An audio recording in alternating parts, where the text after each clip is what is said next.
I'll tell you, back in Minas, when I was elected, a lot of people bet that my government would fail. You get it? First, during the campaign, I was the underdog. Nobody believed in me. That's true. You get it? I was at 1% there pretty much until the last week. You get it? That's why I say elections, Mauricio, are only decided at the last minute. It's when people connect with the candidates and decide who they are going to choose.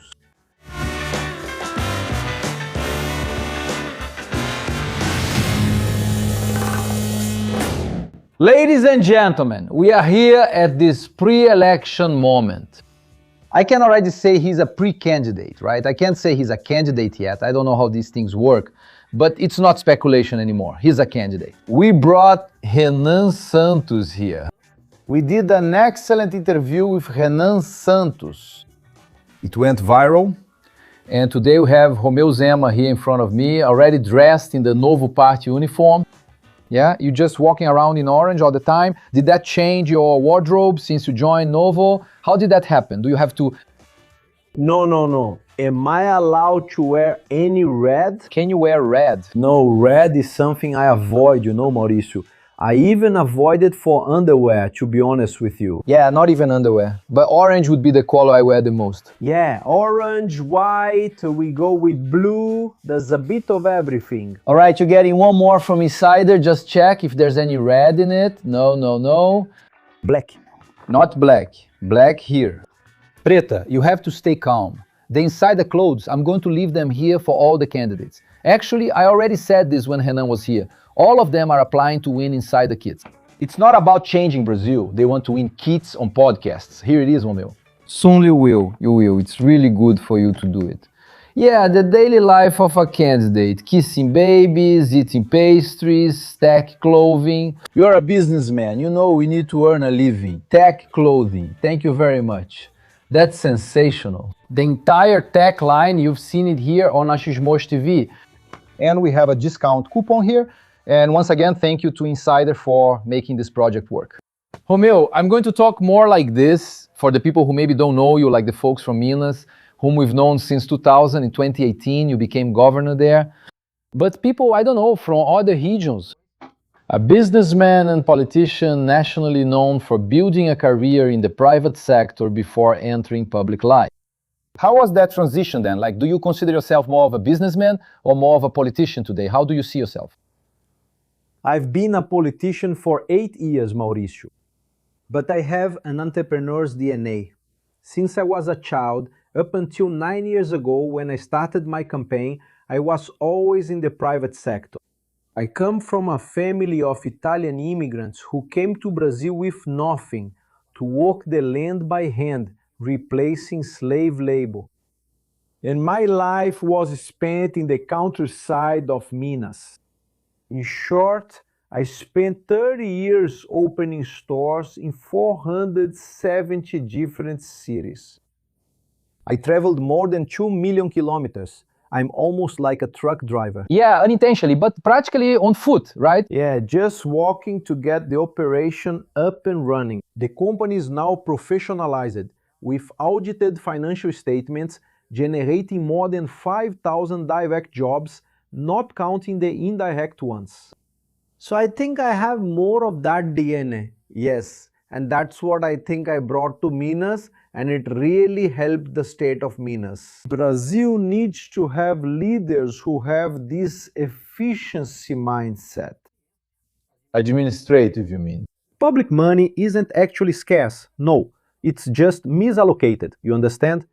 Back in Minas, I showed this clearly. That's what I wanted to understand. The money was just going down the drain, you understand? You served 2 terms. So how does it work? I actually wanted to understand how a governor's mind works, especially coming from a place outside of politics, right? You come in with a spreadsheet mindset, you come in thinking about how the balance sheet works and all that, and then you arrive in a state. What was the state like? What did you do first? What was the first, let's say, surprise you had? One thing is saying you want to run for president of Brazil or for governor, but what was the first thing that made you realize it's not that simple?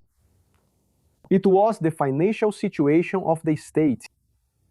I already knew that the state was bankrupt because it wasn't paying the payroll. It paid in 3 installments, 3 times. It didn't pay the 13th month salary and it didn't make transfers to the city halls. There in Minas, there were mayors resigning from their positions, mayors getting sick and even taking their own lives. But I didn't know that the hole was that deep, really huge. Right after I won the election, the president of the Court of Justice called me in, handed me a piece of paper and said, "Do you have any idea how big of a mess you are managing?" That's when I realized, because the PT who bankrupted Minas kept everything kind of hidden. In fact, in 2018, I didn't have that transition period where you get access to the data.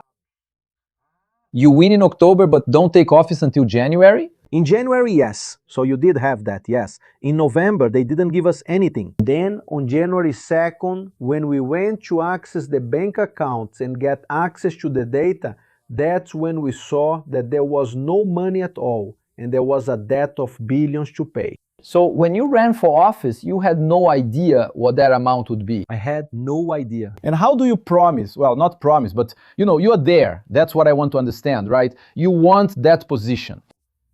How can you imagine what you're going to propose without knowing those numbers? Because one thing is, man, I'm going to improve the public healthcare system and all that. And suddenly you look and say, man, it's impossible with the numbers I have now. How can you turn around this kind of situation? I was elected in 2018, Mauricio, without promising absolutely anything. I was elected to say this: I'm going to fix whatever needs fixing. Yeah, I'm going to pull the Titanic up from the bottom of the sea. Okay, do you understand?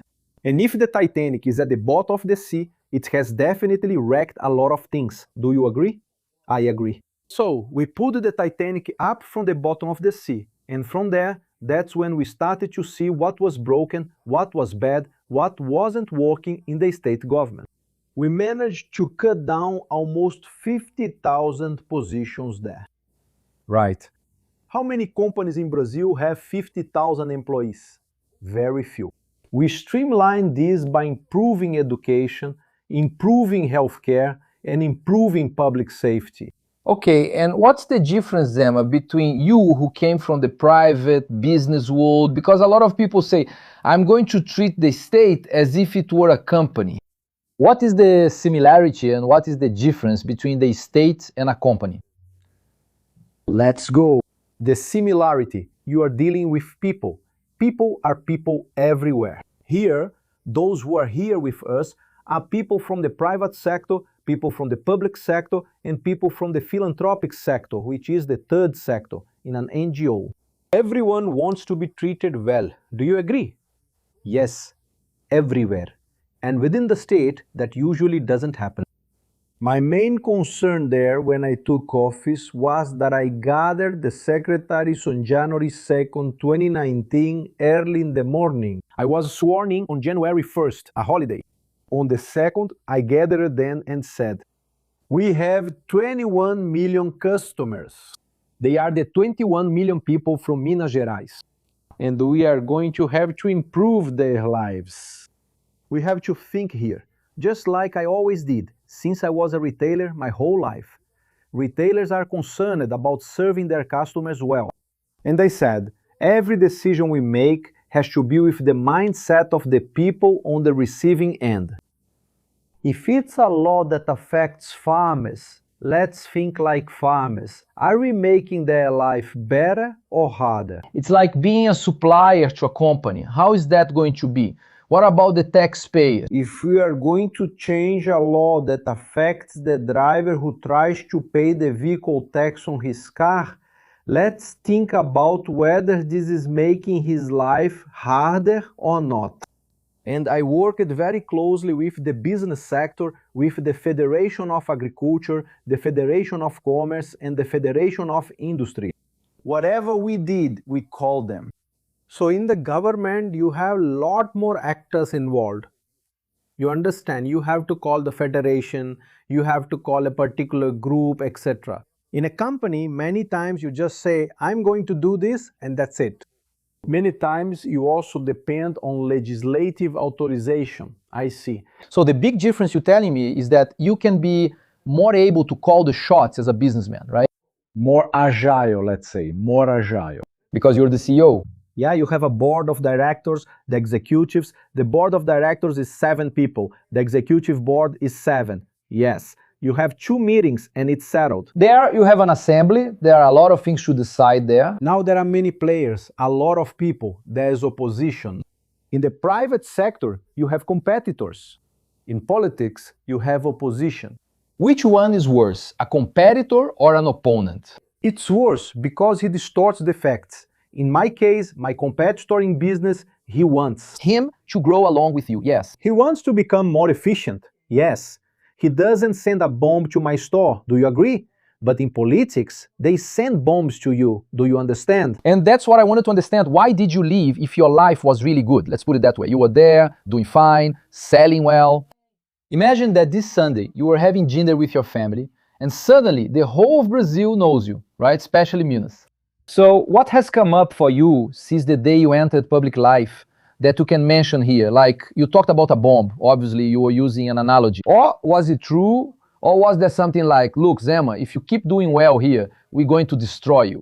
Yeah, there was a photo of Zema at a party with Vorka. What was going on behind the scenes? So I'll give you an example here so you can see how in politics people are often unfair and irresponsible. And many times the problem is that some journalist or the media jumps on the same bandwagon. There is a road that connects the north of São Paulo, Ribeirão Preto, Franca, to Alto Paranaíba in Minas Gerais. Thousands of vehicles travel on this road every day. Yes, it's a road that was paved 50 or 60 years ago.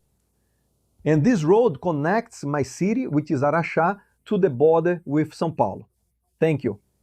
That's the municipality of Rifaína in São Paulo.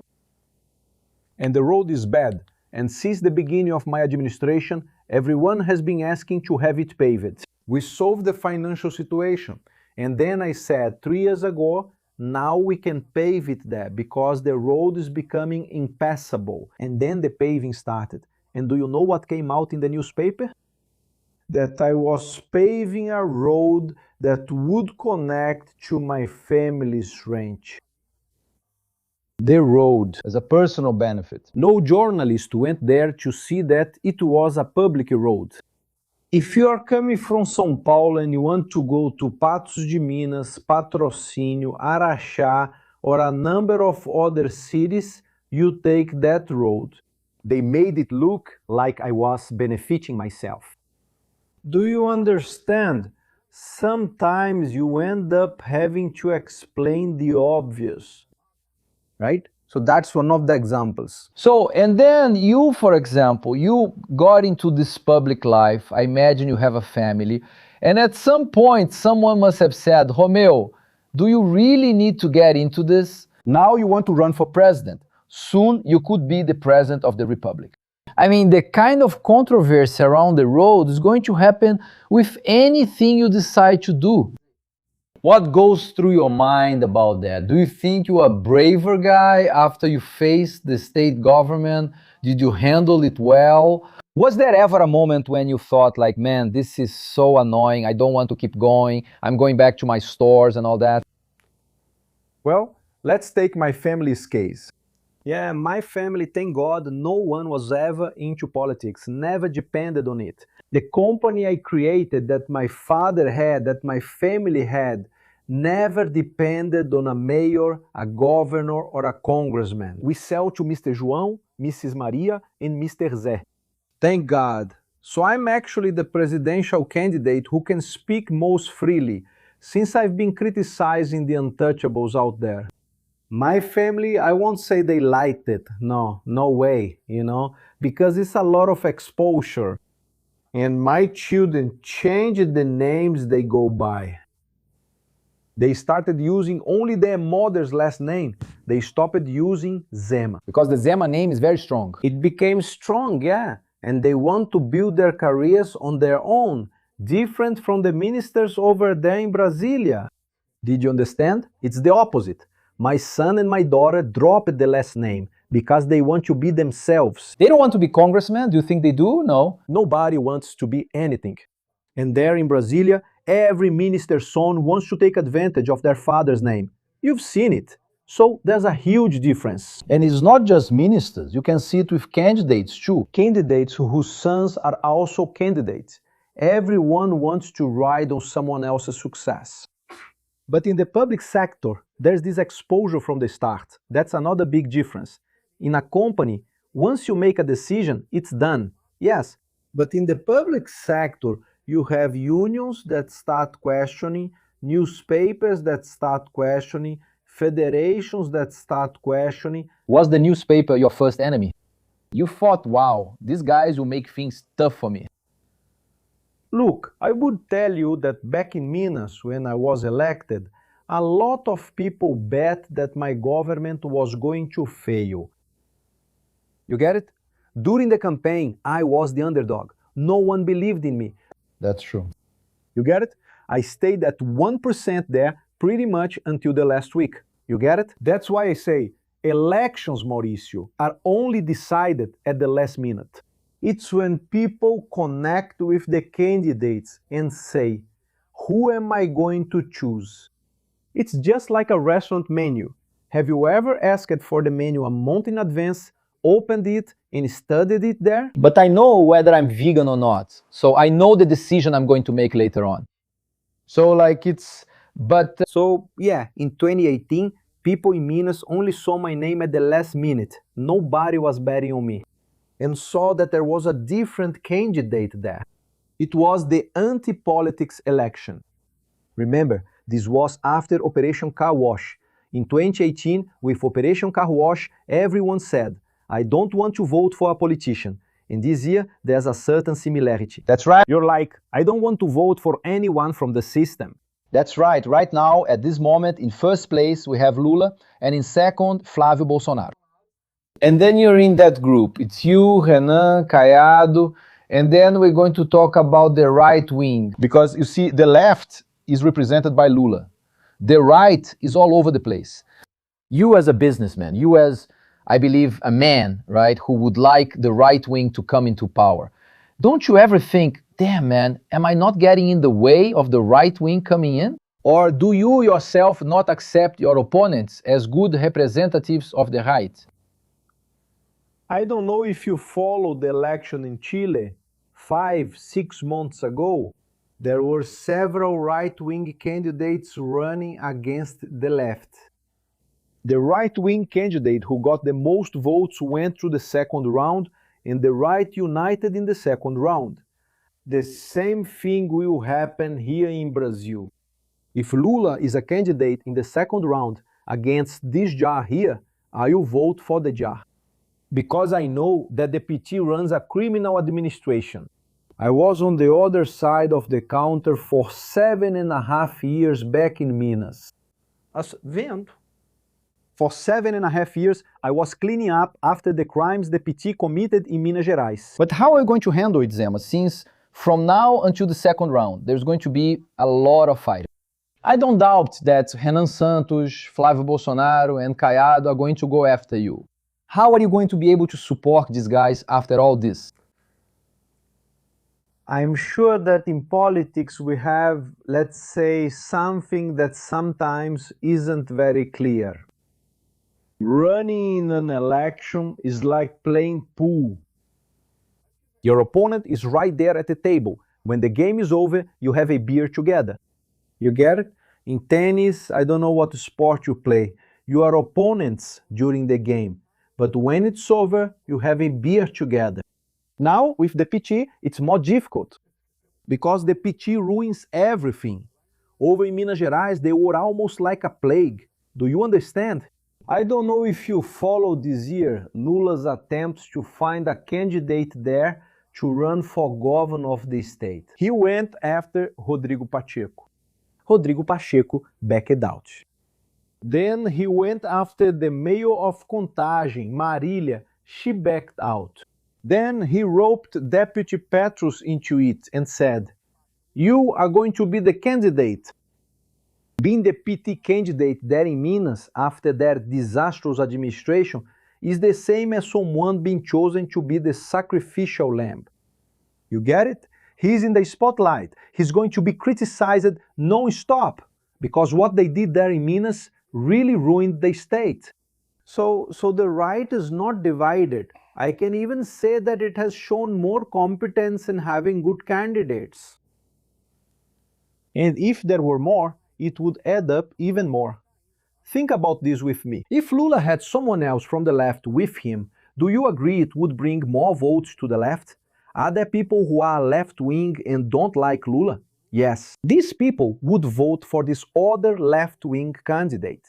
That would bring in more votes.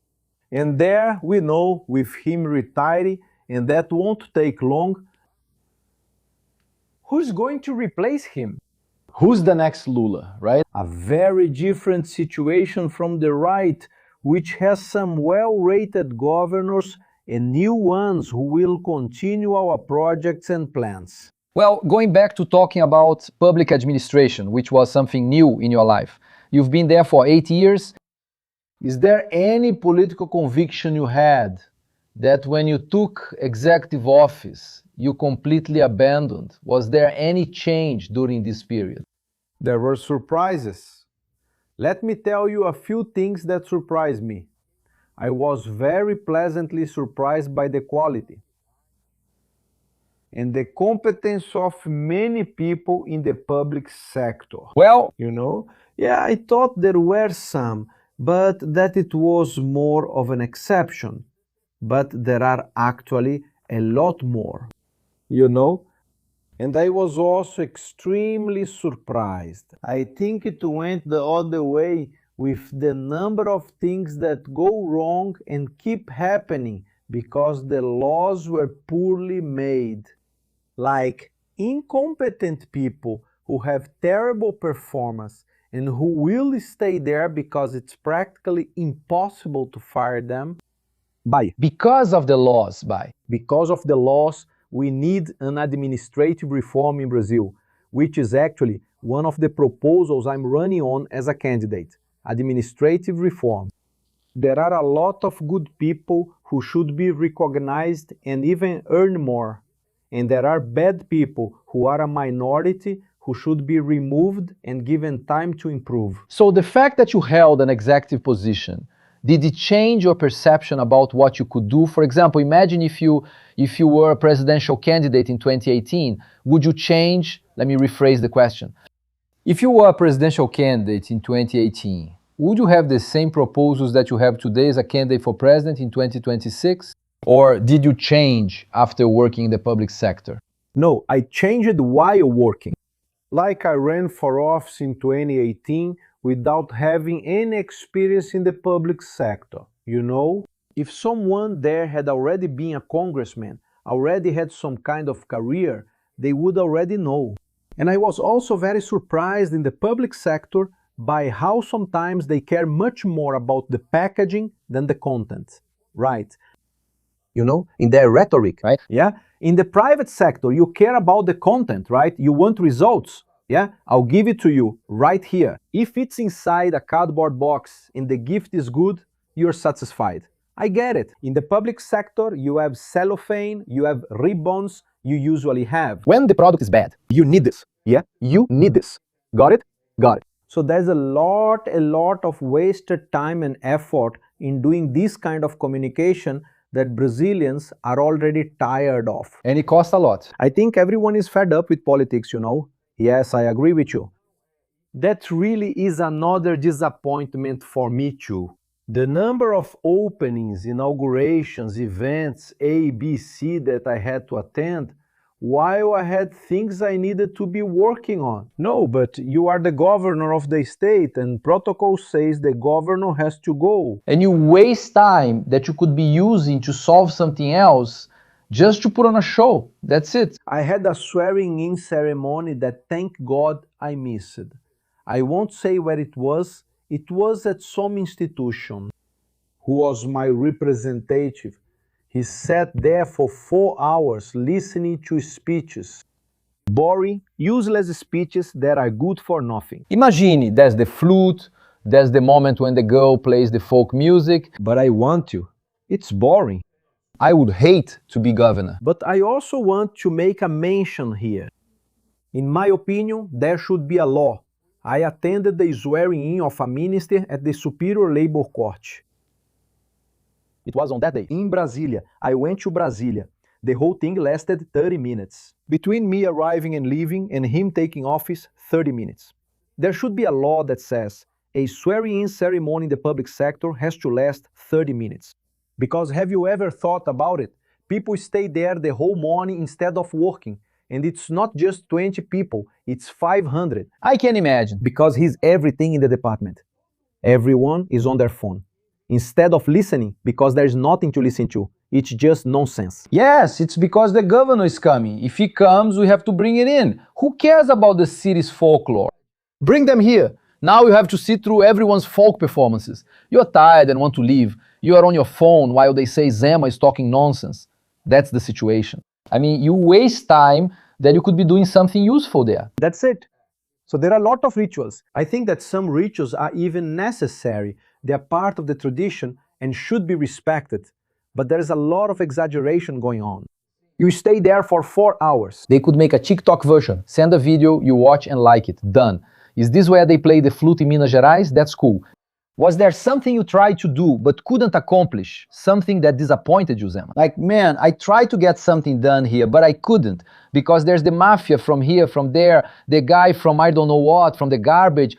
Because I believe that since you are talking about the state, there are a lot of interests involved. Your will isn't always going to prevail because there are already a lot of people ahead of you there. How did you feel about that? Look, I say that when we talk about what was done and what wasn't, there are two sides to it. When I compare myself to the governors who came before me, my administration was wonderfully successful. I put it this way, they did 50, I did 500. But I dreamed of doing 2,000, okay? So for me it was frustrating if I compare it to my ideal. All right, But if I compare it to what happened before, it was exceptional. but now I'm going to ask a personal question. What do you consider your biggest failure as governor? Having implemented more types of schools in Minas Gerais, because today, as you know, Brazil has poor education. Actually, saying it's poor is being optimistic. Education in Brazil is terrible. If we look at the rankings, we are among the last places. Out of over 100 countries, we are ranked among the worst. And in education in Brazil, you have a pact with mediocrity. You should know that those who work in the private sector are paid based on productivity. Yes, a salesperson who sells more earns more. A doctor who performs more surgeries earns more. Meritocracies. A foreman who builds faster also earns more than another who is slow. In education, there is a pact with mediocrity. An excellent, exceptional teacher and a very good school will earn exactly the same as others that are not. I tried to change that and I couldn't. And that's where the problem with education in Brazil lies. Because you have to pay the same amount for those who do very well, for those who do so-so, and for those who do poorly. When you do that, you're saying You level down you lower the bar. The one who's making an effort says, why should I try so hard here? That guy over there who just skips work, always asks for a doctor's note, doesn't take any courses, earns the same as I do. So there's a lack of appreciation for those who are good, which doesn't happen nowadays, and that's very frustrating. You have to tolerate people who are completely different, earning the same as you. Do you think governing Brazil will face the same issues, or are these problems different from those in Minas? The state of Minas is one of the largest states in Brazil. But Brazil, well, I believe it's 10 times bigger, right? You mentioned 20 million, right? It's exactly 10 times. 10 times more than the state of Minas. Brazil has 210 million inhabitants. Minas Gerais has 21 million. Exactly. So it's 10 times more work, 10 times more concerns, and I ask you, are they the same problems? Do you think Minas and Brazil have the same problems? What are the similarities like that make you say, man, this worked in Minas, you would work in Brazil, and now for Brazil, I can't do this, I have to do something else? There are a lot of similarities, the problems in Brazil, but before that, I want to tell you that I've already taken the biggest leap, okay? I was the president of a company that had 5,000 employees, and I went on to govern a state that has 300,000 employees. You get it? Yes. So a much bigger machine than the one I was used to. And now I'm going to head the federal government that, I don't know, has 1 million, 2 million employees. So proportionally, the jump now is smaller. But we have a lot of similarities. I have a three-pronged approach as president. An ethical and moral shakeup. I did that back in Minas. A crackdown on overspending and the budget deficit. I did that back in Minas. And a public shock. Minas. But as president, I'll be in a much better position to act on these 3 points. And you understand why now. An ethical and moral shakeup. Civil service reform will help. And civil service reform is done in Brasília, not in Belo Horizonte. Yes, you understand? Civil service reform will make it clear. If a public servant does not follow these criteria, he can be dismissed. I really didn't have that kind of autonomy as governor.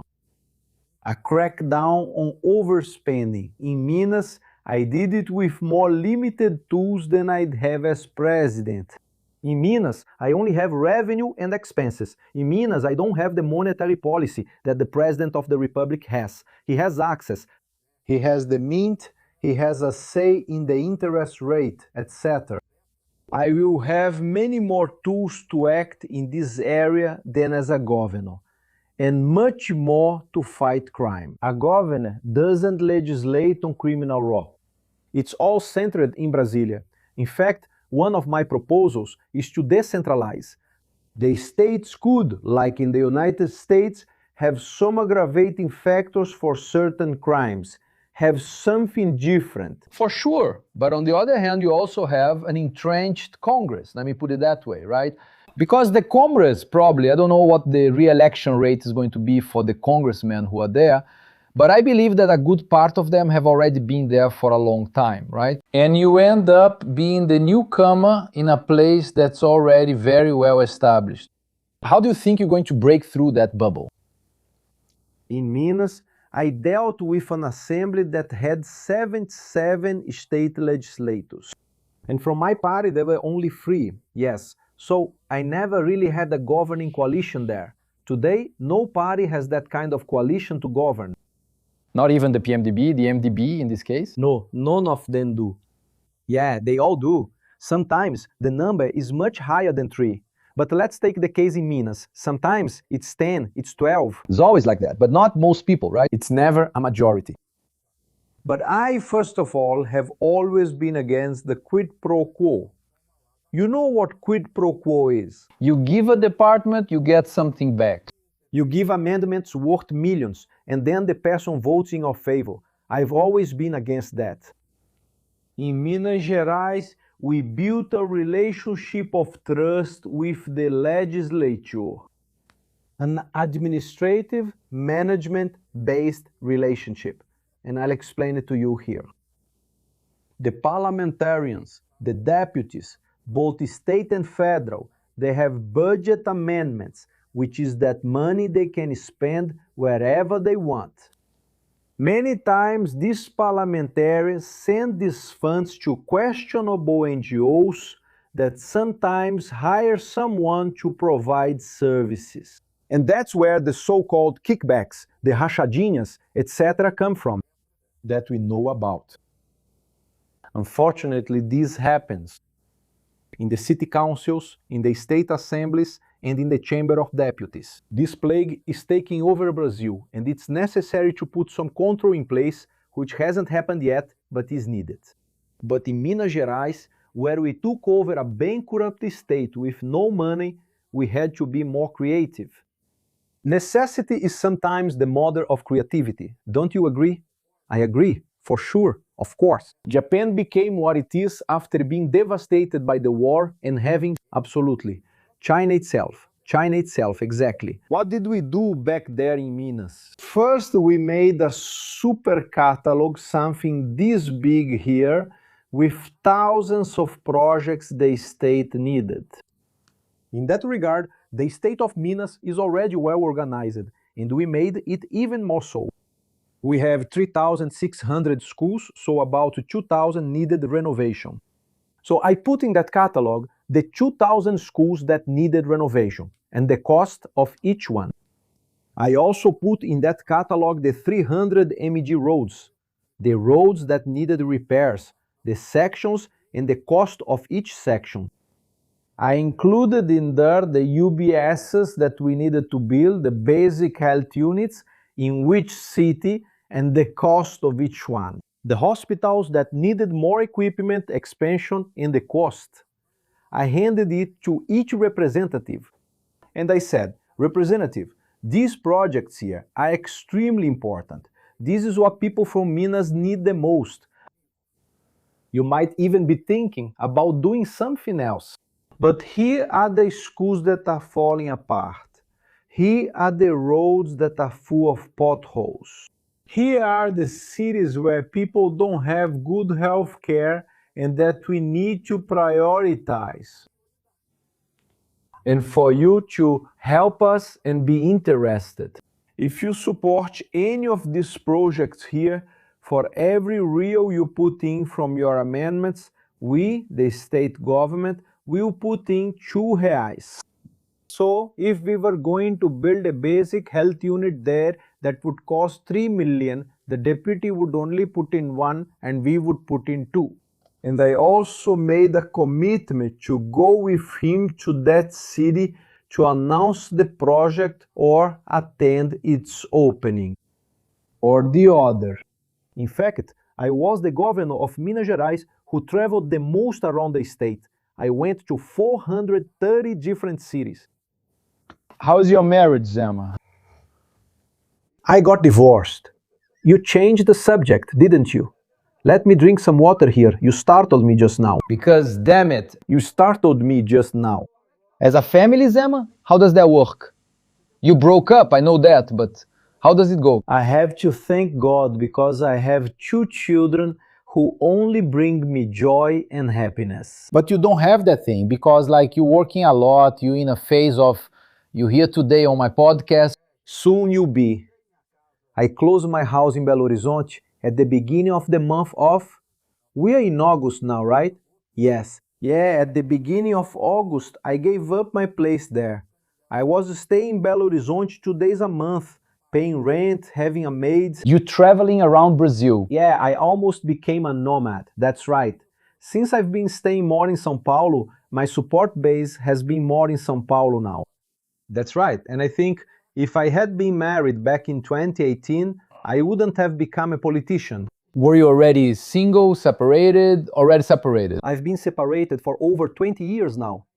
I see, I understand. You understand? You couldn't, what made you become governor was the fact that you weren't married. You're not the type to say, come home for a bit, since you're always out. Minas is one of the largest states to travel. 853 cities in Minas Gerais, you know? That's right. And I broke up. I had a girlfriend. I even thought about getting married again right after I separated. But there are some would-be first ladies looking to make an appearance, Zema. One or another always shows up from time to time, you know?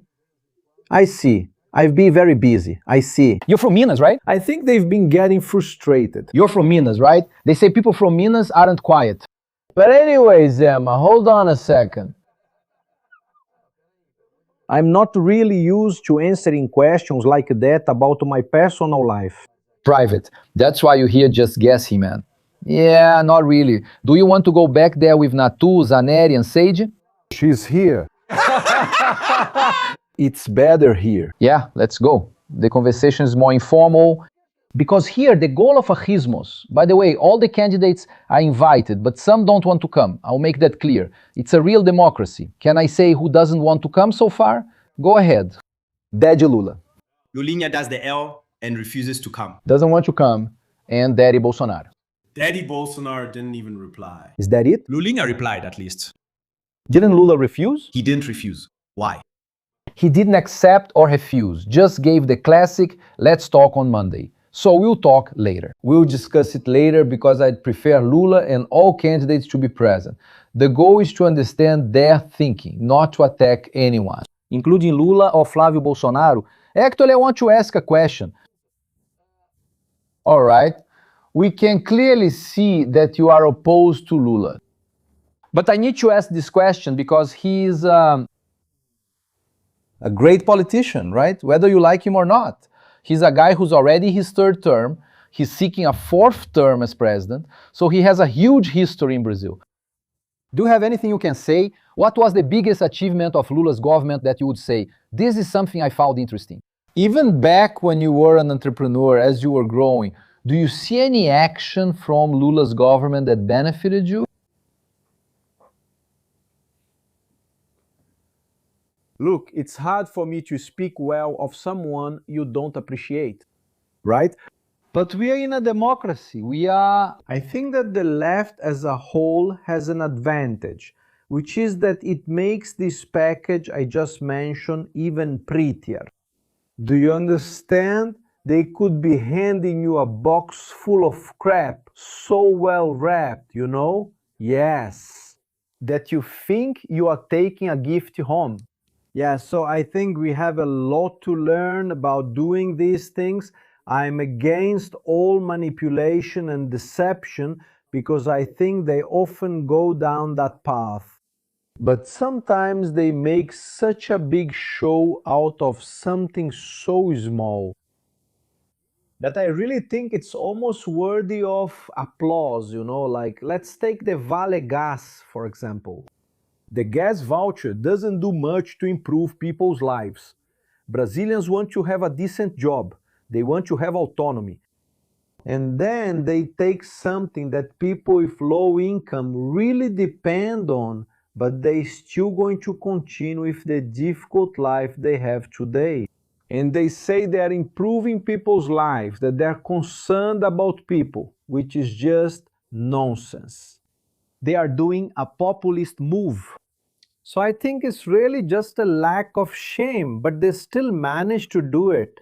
Yeah, they kind of say it's good, but anyone who really understands knows it's not. I've seen you talk a lot about Bolsa Familia and stuff. Do you still stand by your statements from 2018? Are you in favor? Are you against it? What do you think? I'm in favor of Bolsa Familia. Millions of Brazilians need it. But we have to fight fraud. There are tools. And we have to fight misuse. The other day, I met with the president of the São Paulo Supermarkets Association. And he told me, Zema, we have more than 30,000 open positions. If 30,000 people show up to work, we'll hire them right now. And there are people who are receiving Bolsa Familia and only want to do odd jobs because they have the freedom to choose the odd jobs they want. They keep receiving Bolsa Familia and they will never build skills. It's very hard for someone to build skills doing odd jobs. People usually build skills when they work in a structured place with processes and systems. And the person who's hired there to do manual labor, to help someone out for a period, doesn't build skills. But isn't that a problem with the salary, with the way this guy gets paid? Like he does Herculean work during the week, during the month, and gets paid a very low amount. In this case, you end up saying that he makes up for it, right? Either by having a welfare benefit plus side jobs, more than if we just increase the amount. I don't know if that's possible either. Is that thing you mentioned about this speech. Coming here and saying, let's raise the minimum wage. Getting to the end of the month and saying, we had much more expense as a state than profit.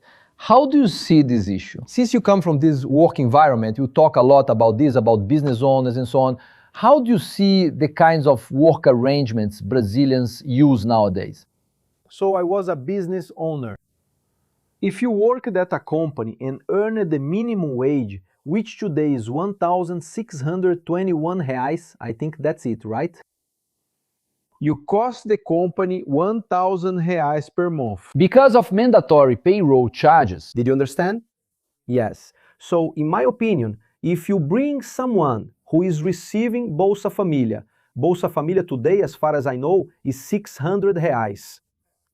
So the person is going from 600 reais to 1,600 reais. It's more than doubling.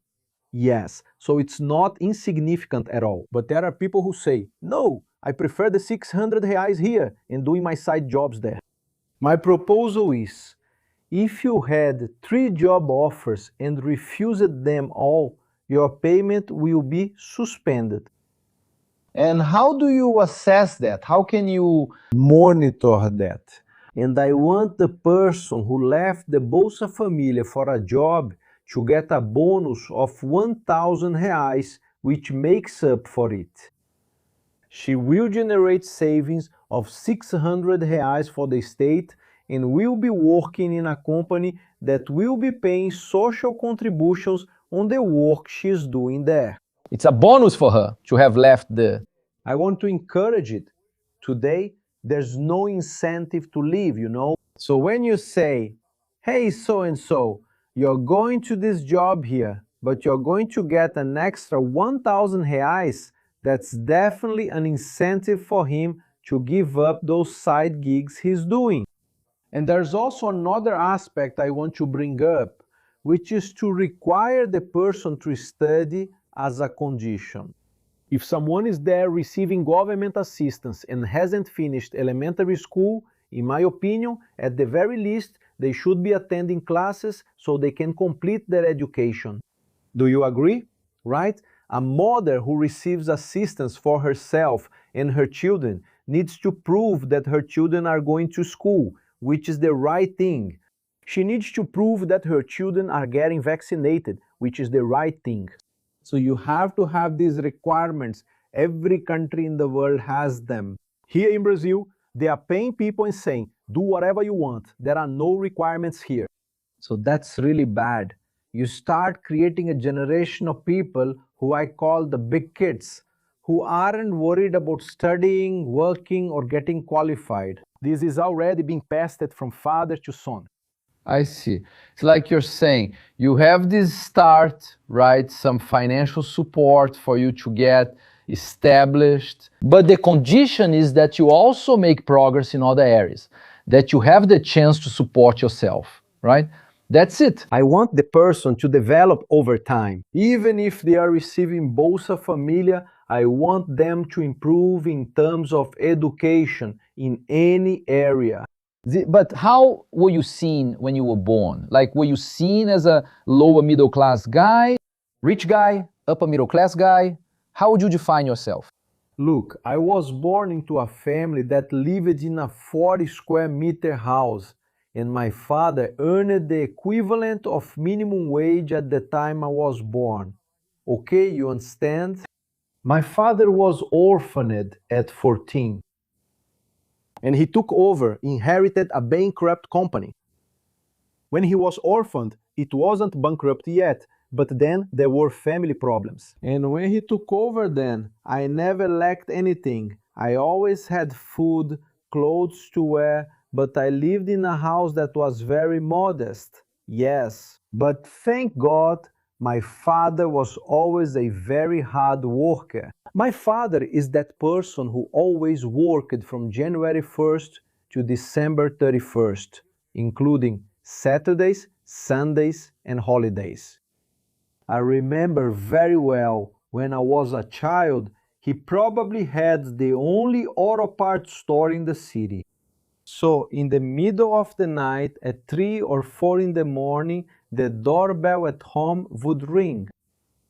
Sometimes he was a truck driver, sometimes a farmer. Hey, I need this specific bearing. Hey, I need this hose, I need this belt, and he would get up and go there to sell it, you know? My father's life was all about working. And I really tried to follow that example because I saw it, I lived with it, and I grew up with someone who worked on Saturdays, Sundays, and holidays. I think that may have even affected my marriage a bit because that was normal for me. You get it? That's exactly what I'm asking you, because it's clear that you are a workaholic. You like to work. In fact, you are really hyper-focused on working as a candidate right now. You are doing everything you can because you are the kind of guy who sets out to get things done. But we are talking about Brazil, which has a different reality. There are people who think, for example, that human relationships are sometimes more important than money, right? There are people who consider family more important, marriage, children, and so on. And now we're getting into this debate about work schedules, right? About the 6x1, 5x2, 7x0 debate, right? Everyone will bring their own version. So, how do you evaluate that? Because you're a guy from the business world. You're a guy who knows what worked for you. I imagine you would like this to be applied in a different way. We're in a country where other people have other interests besides growing in the company or advancing at work. How do you assess this change we're facing right now during this period? Mauricio, it has to be very clear here that I'm a person who, even though I work a lot, work hard, and am disciplined, I've never had that attitude of you have to be like me. Okay, do you understand? I respect individuality. My children are... My daughter went into the arts. Did you understand? In film, etc. Working behind the camera. Yeah, I want them to be happy. And I want people to be happy. Everyone is different. And I think that's where the beauty of life is. Do you agree? You have to respect differences. And there are people who work more than I do. I even consider myself kind of normal. Because back then, when I was much younger, I was a bit more of an extremist, you know? Today I'm more laid back. Time teaches us a lot. But what I want is for Brazilians to have the same privileges that other people have. In serious countries around the world, everyone works by the hour. They get paid by the hour. Here in Brazil today, if someone works from Monday to Friday, 44 hours a week, which is what the law requires, and they say, I'm earning little, I'm young, I'm willing, I'm going to find another job either on Saturday or Sunday so I can have extra income. He'll only be able to do that if it's informal. Yes, Brazil's labor code today doesn't allow you to hire someone to work on Saturday from 8 in the morning to 6 in the evening or on Sunday. Today we have incentives for informal work with the labor code we have today. It's just that the left worships the labor code. We even had a labor reform in 2017, which was completely mutilated and undone by the Brazilian judiciary. That was from Temer, right? That was from Temer, exactly. What is my proposal? Keep the labor code, since there are so many people, or the left, who worship it. And let's create another kind of hourly contract. And people choose. When you're going to request transportation, can't you choose between a taxi or an app? Yes, you have options. When you're going to get married, don't you have marriage options? Yes. Total separation, partial separation, total community of property, isn't there? Yes. Why is it that when you go to work, is there only one kind of contract? There's only one kind of contract, only under Brazil's labor code. So it would be very healthy for Brazilian society to have two types of contracts. A little more flexibility, you could say. Exactly. Keep the current labor code option. If someone says, no, I want to work under Brazil's labor code, that's fine, but let it be by the hour. By the hour, everyone has their own way. Aren't there husbands and wives who spend, I don't know, 30 hours a week together? Aren't there others who spend 20 hours a week together? Aren't there others who spend 50 hours a week together? Each couple finds their own dynamic, isn't that right? Or is there a law that says a couple has to hold hands, has to stay close to each other for X hours a week? There isn't. And work in other countries is also treated as a relationship between adults. Here in Brazil, work is treated as a relationship between an exploiter, who is the employer, and a poor, childish person, who is the worker. That's in the past now. Today people are educated. When the CLT was created back in the 1930s, almost 100 years ago, the situation was different. And it stayed there, rigid, outdated, not updated. And today it is one of the brakes on Brazil's development. Do you think Brazil is productive? Not at all. It's one of the most unproductive countries in the world, and the CLT itself is an obstacle. You go somewhere outside of here, in Europe, in North America, you walk into a kiosk that serves coffee, that serves I don't know what else, and there you have employees doing everything. Here in Brazil, if you have a multitasking employee, you are likely to have a major labor law problem. Because according to the CLT, if someone was hired as a cashier, they are pretty much forbidden from grabbing the soda, the snack, and handing it to you. Do you understand? Because they were hired as a cashier. To grab the snack and the soda, the person has to be a waiter. Do you understand? Abroad, they don't care about that at all. Here in Brazil, we have gas station attendants. Here in Brazil, the car driver is an idiot who can't fill up the car himself. In other developed countries, everyone fills up their own car. Yes, and they pay less because of it. Our gasoline here is more explosive, it's more harmful, it's worse than the others. And it's the same. No, do you understand? That's why it doesn't move forward. But that's where my question comes in. What you're saying makes sense, but it gives me the impression that whenever a politician brings these changes, these new things, they are always good ideas, right? When it's time to put things into practice, everything takes a long time, as if there is a system behind it. Why do most people, instead of fighting the problem, end up adapting to it? That's where the problem of polarization in Brazil lies. Everyone ends up in this kind of tension, attacking each other. It almost seems like it's to distract from the real problems we have. I'm already sure of that. Do you agree? Isn't that right? There's a group on the right, a group on the left, and they keep saying, you are this, you are that, the trans bathroom. That's the main problem in Brazil. You just say, for fuck's sake, right? We have much more important things to solve. And we have to remember, presidents of the legislative houses who are completely cowed as they are today. I don't know if you know, but in the Senate, there are more than 80 impeachment proceedings against Supreme Court justices. Yes. And the president of the House is shelving them. He's the one who shelves everything. I saw that you wanted to change, right? The system for how a justice gets there, right? I do. I want to change it. How would that be? Because today it's by appointment. How would it be? So, do you think it's right? Is it normal for the President of the Republic to appoint his own lawyer as a Supreme Court justice? His party's lawyer? He just needed to appoint his mother-in-law. He just needed to appoint his uncle. Right? But how do you change that? How do you change something that's already been around for centuries, right? No, but everything can be improved. As governor of Minas Gerais, I used to receive a 3-name short list to appoint judges to the State Court of Justice. Why doesn't the president receive a 3-name shortlist? Notable names would go to them, names that had gone through screening in the Senate, the Bar Association, the Superior Court of Justice, and the Federal Public Prosecutor's Office. You understand? Yes.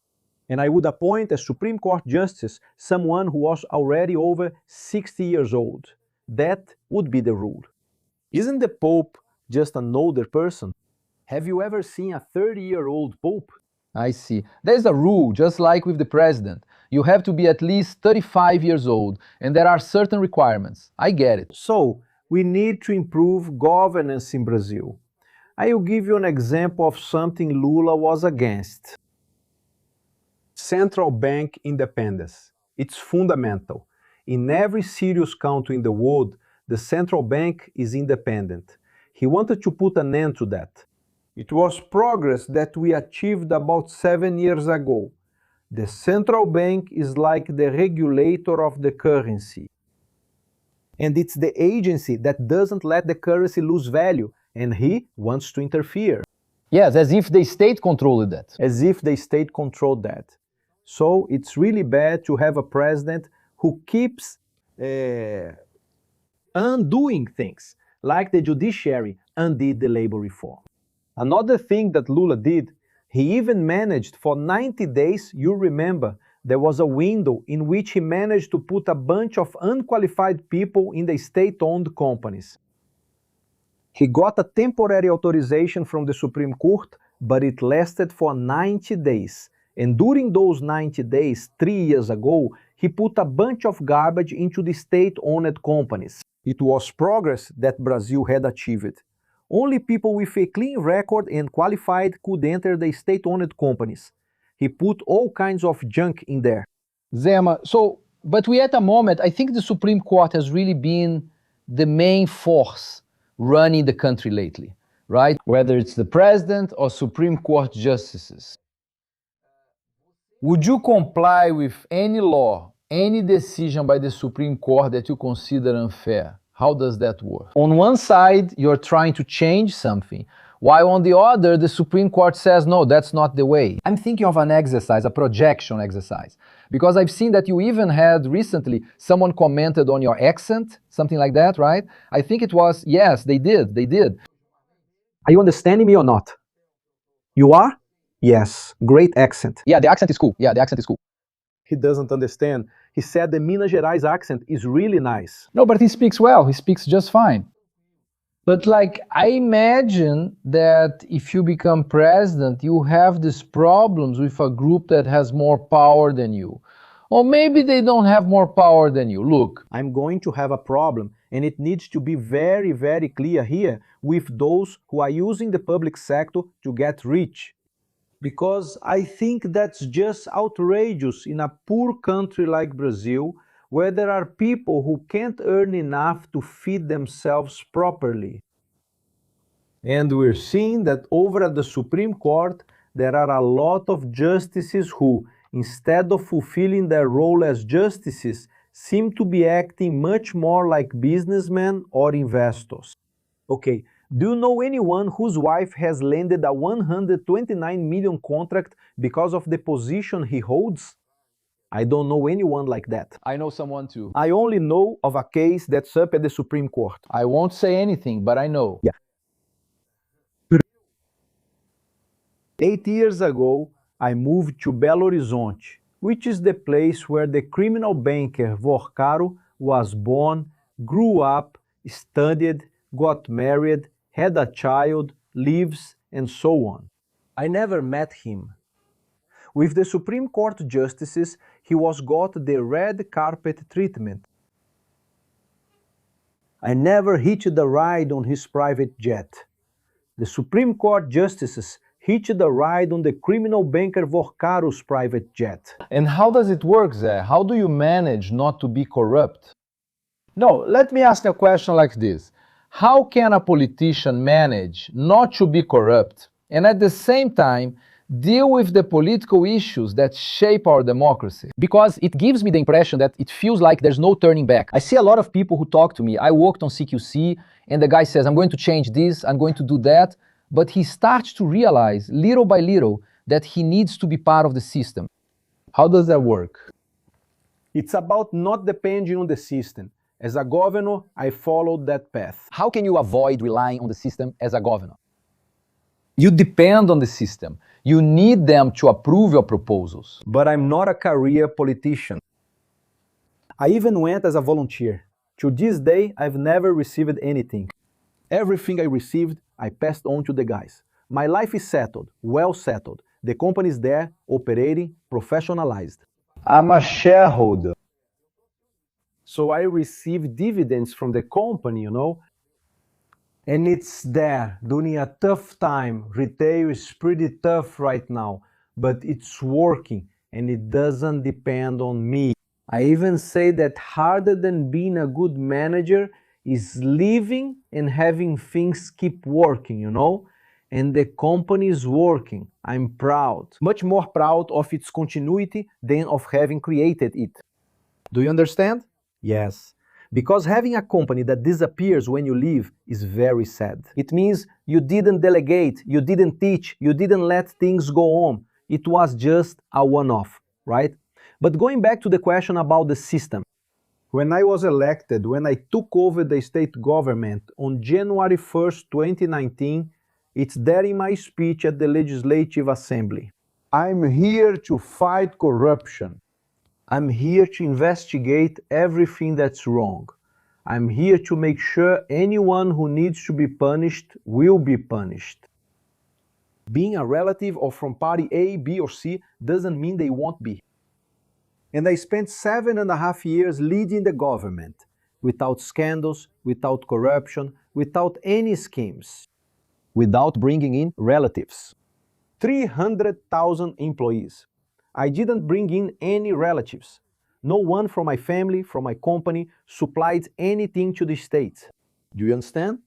It's possible to do the right thing. But is anything about you going to come up before the elections? Because things are heating up. One thing is Minas, another thing is Bolsonaro, Lula, its government, and Zema is growing. Now he's at 5%, soon he'll be at 30%, soon he'll be at 35%. We're going to have nudes of Zema. What's going to show up? Because I asked Renan this question. Renan already mentioned that something about Flávio Bolsonaro will surface. Everyone seems to be trying to take each other down. It looks like that's how things operate behind the scenes. Something's bound to happen. A conversation between Zema and Vorcaro. Go ahead and tell us what they're going to bother you about. Just spill it already. Just spill it. What are they going to bother you about, Zema? So what do you think your enemies, your political opponents, are going to complain about you? When I went to the runoff in the 2018 election, they sent several detectives to my city to talk to ex-girlfriends. I swear they really did, and they found nothing. As governor, I ran a completely transparent government. I don't know if you know, but in Minas Gerais, the governor only had to account for it after 5 years after leaving office. The flights, the expenses, I accounted for them the following month. Over there in Brasília, things have been kept secret for 100 years. One of the things I want is this. If you are using resources, Public resources, you can't have secrecy. But Lula also said that and kept it secret. he placed it under a 100-year secrecy order. I don't know if I trust that. Will Zé be like Lula too? Yes. Because Lula said he was going to lift the secrecy. Yes, so yeah, what has already come out about me is what I'm telling you now, saying that I built a road, okay, that I paved a private road. You just have to go there and check. Got it? Go to Rifan and Araxá to see if it's private. We have a country house that's completely outside the area. But why is it that so many things you say, I follow your speeches a lot, I see that a lot of things you say end up becoming controversial. Do you think that's people being mean, your opponents, or can you say it like this? There I made a mistake, man. For example, I'll give you an example of a statement you made that caused controversy, which was that statement about abandoned cars, when you said that some homeless people, right, have tow trucks. Some homeless people could be treated like abandoned cars. You call a tow truck and they're removed. That's just an example. Paraphrasing what you said. Good. So what I said was this. There is already a law that if a car is parked abandoned in an inappropriate place, it will be removed.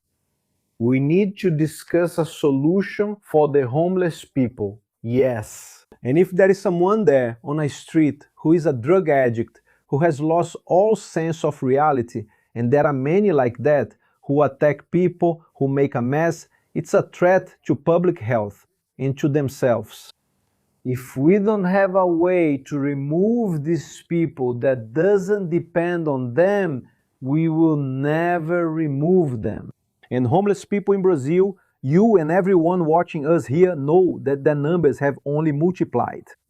No, I agree, right? And we're going to pretend, like we've been pretending, that the problem doesn't exist. But do you think that statement applies when you speak? That's what I want to know. If Romeu, the businessman, today says, "Damn, now I have to speak differently, otherwise they'll come after me." The advantage of being a bit restrained is just that. You think before you speak. You get it, right? I don't change at all, and we need to do it. And there will be times when doctors will have to go there and take these people by force. Because these are people who, let's say, are schizophrenic. I know a schizophrenic whose family has already told me he's living on the street. He lacks judgment. He refused to continue. He refuses to keep taking his medication and is living on the street.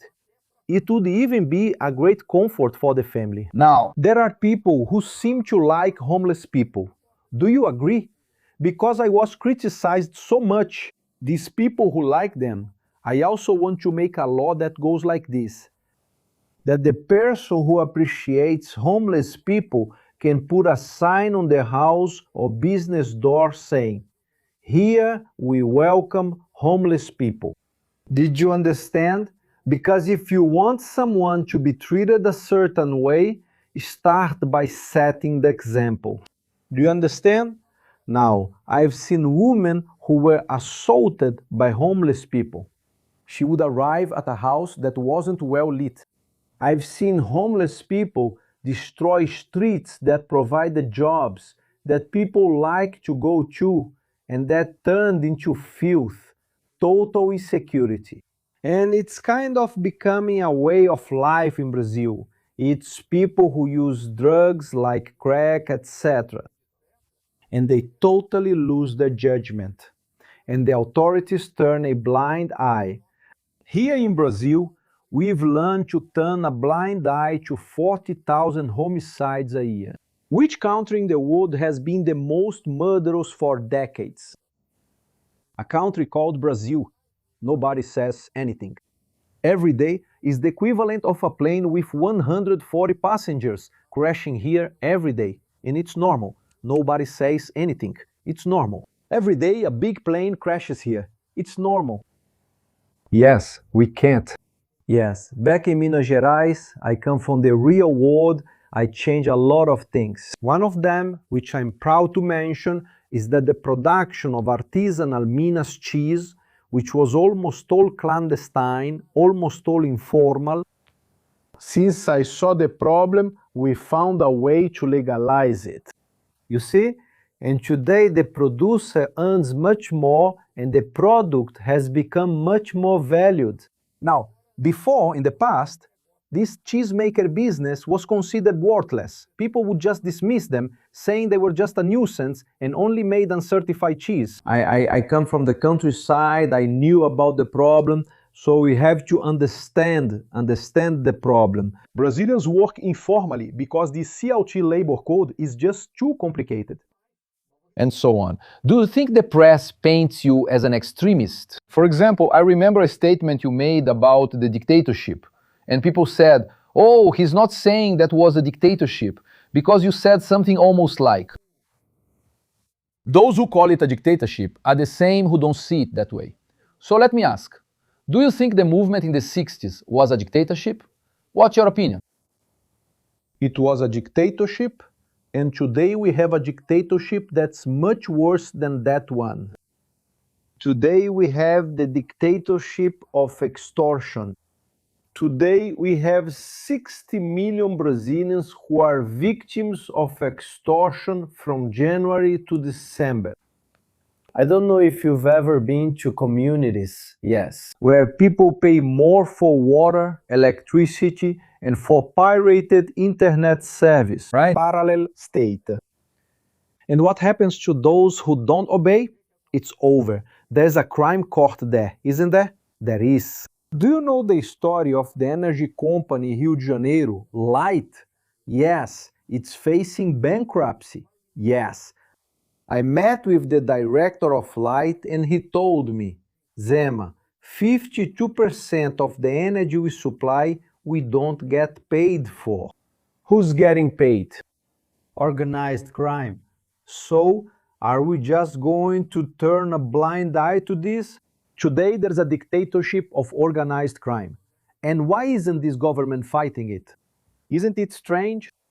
He just published a proposed constitutional amendment on public security, but he didn't include anything about reclaiming the territories.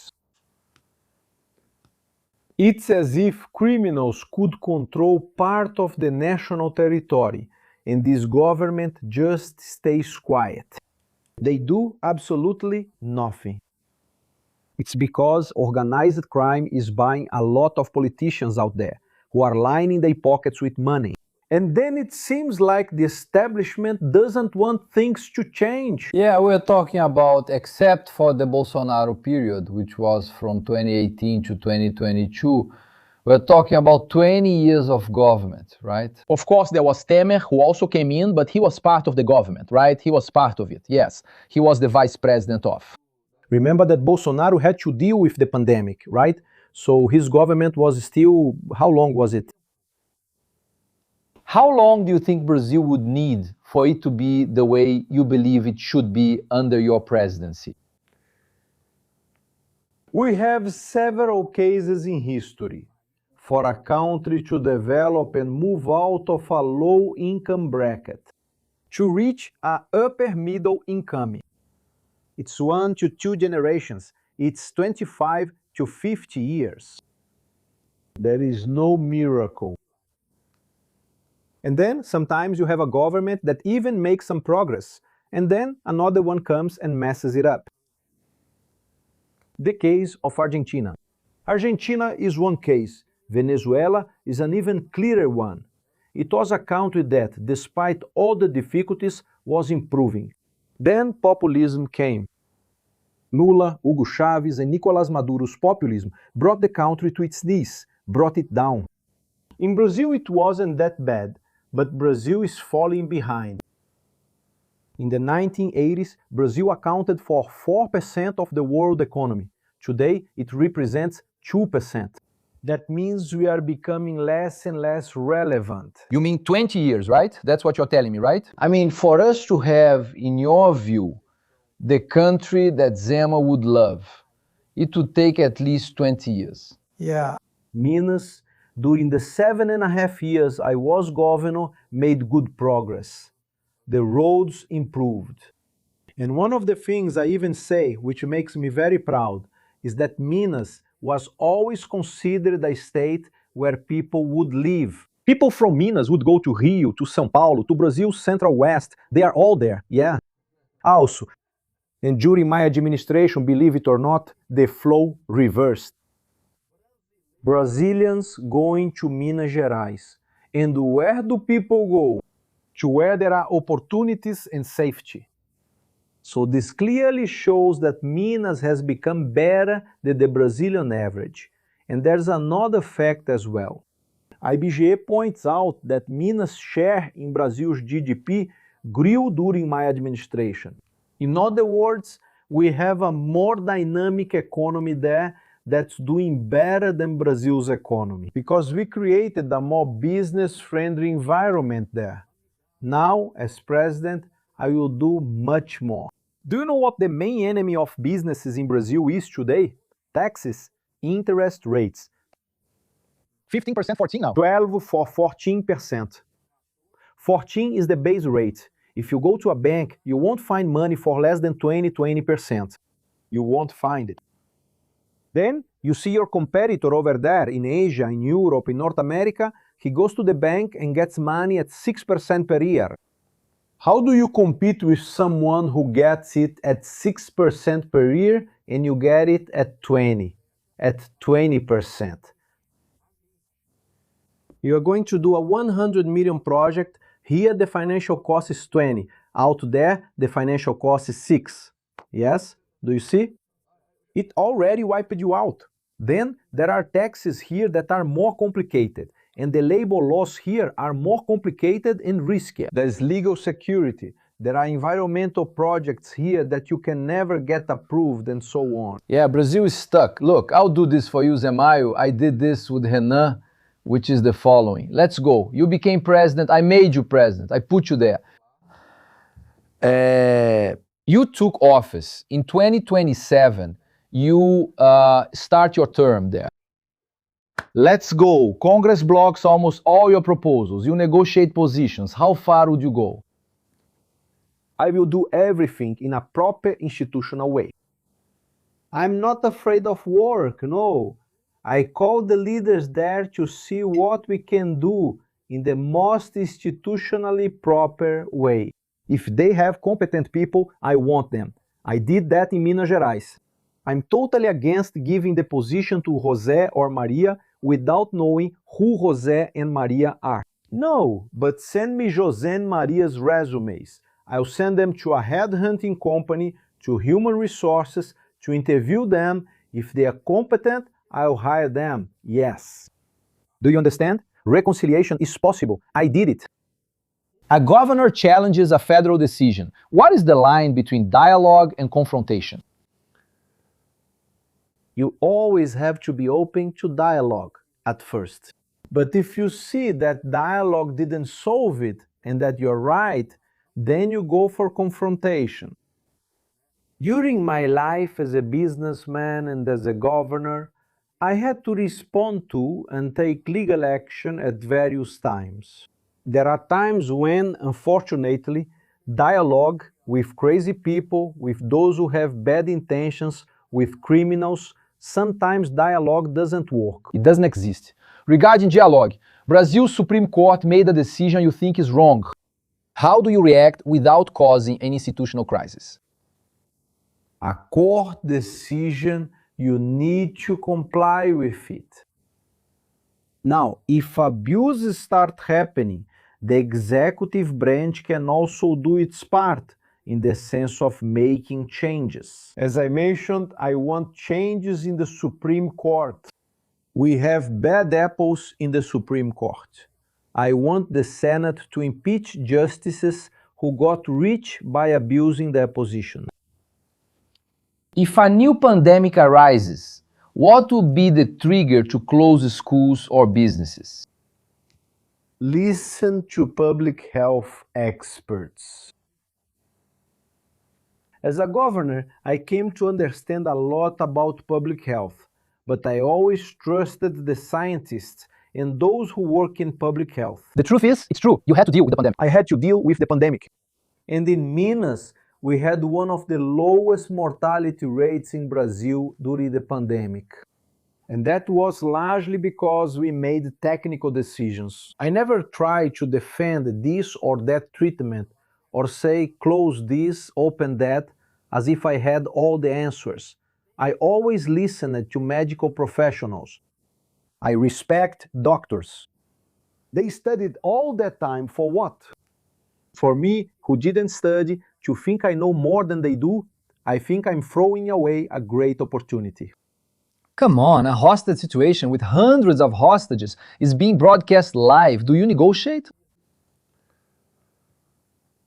With a criminal, there is very little room to negotiate. If they asked for 100 reais in ransom, I'd even pay it out of my own pocket, you know? Now, if they start making absurd demands, they'll have to deal with some snipers that I'm going to send to surround the place. The United States, international politics, the United States demands that Brazil choose between them and China in a strategic agreement. It's something that could happen at any moment. How do you respond? I respond that I want to negotiate and have both countries as clients of Brazil. I come from retail. Of course you want more clients, right? You get it? I used to serve Mr. João, who was Catholic, Mrs. Maria, who was Protestant, Mr. Benedito, who was Calvinist, and so, who was. a Buddhist. You get it? I treated everyone well. And you can treat people well. The problem is that Lula started attacking the United States. Who did Lula likes, even worships? Cuba, Venezuela, Iran, anti-American countries. Lula started questioning the dollar as the monetary standard. Will our lives get better if it's the yuan? Will it get better if it's the euro? If we change from meters to inches, will we start living better? Do you understand? These are unrelated things just meant to attack. Your approval rating drops to 15%, Zema. Change the government or stay the course? If staying the course is what's best for Brazil, I stick with it. That's something that really sets me apart from the others. I want to be the president who made the changes Brazil needs, much more than being a re-elected president. If I am president for 4 years, I carried out an administrative reform, a pension reform, privatized, reviewed the social programs, improved them, and left the country in order. In 4 years, I will go back home very satisfied. Much more than if I stayed there for 8 years like a fool giving in to pressure. And finally, your son ends up involved in a scandal. How do you act? He will be treated like any other Brazilian. Today, I have a strong aversion to the idea of someone being untouchable. And my children, thank God, were raised to do what's right and not depend on their father. In fact, they don't depend on me. They don't even use the family name. They don't even use my name, you know. They took Zema out of their name so no one would notice they're the governor's children, or maybe even the president's children. Man, excellent. This is my interview, right? It's a lot more relaxed than the one on Global News. The idea here on ACHISMOS is to do this with any candidate who wants to participate. The goal here is to get to know the candidate better, in our own way. This goes for the left, the right, or even the center itself. So we've already done one here with Renan Santos. Watch that episode too, right? Here's the episode with Romeu. I wanted to thank you, Zema. The conversation was great. And good luck in the next few days. If you have anything to say, feel free. Just final remarks. What I want to remind everyone is that I was re-elected in the first round in 2022, which proves that people from Minas liked, for the first time, having an entrepreneurial governor. And Brazil has never had a president who comes from the real world. Usually there are only presidents who come from Fantasy Island, from the political world. So, I will be the first president of Brazil who worked hard all his life, who paid taxes all his life, who never depended on the state. You understand?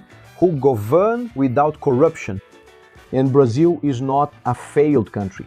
Brazil is in fact a country that has been robbed. When we put an end to this shamelessness, to this thievery, we will stop being this country where politicians get richer and richer and the people, the Brazilians, get poorer and poorer. Where Brasilia lives in more and more luxury and the rest of Brazil is treated like trash. It's possible to make this change. And on October 4th, we are going to make this big decision. Whether we are going to leave Brazil in the hands of the untouchables who consider themselves the owners of Brazil, or if we are going to put Brazil in the hands of good people, those who really deserve a prosperous and fairer Brazil. Sensational.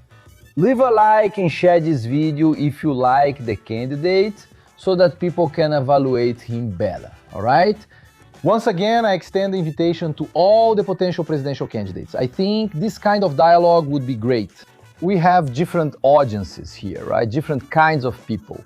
I think the more we have this debate, because personally, I don't trust anyone who doesn't put themselves out there. The guy who doesn't go to debates, the guy who avoids the press, avoids, being questioned. I think that's absurd, especially since you're deciding your vote based on who this person is that's going to be in that position, right? Thank you, everyone. Thanks again, Emma. Thanks, everyone. Next week, we'll be back every Monday at 11 a.m. Bye-bye.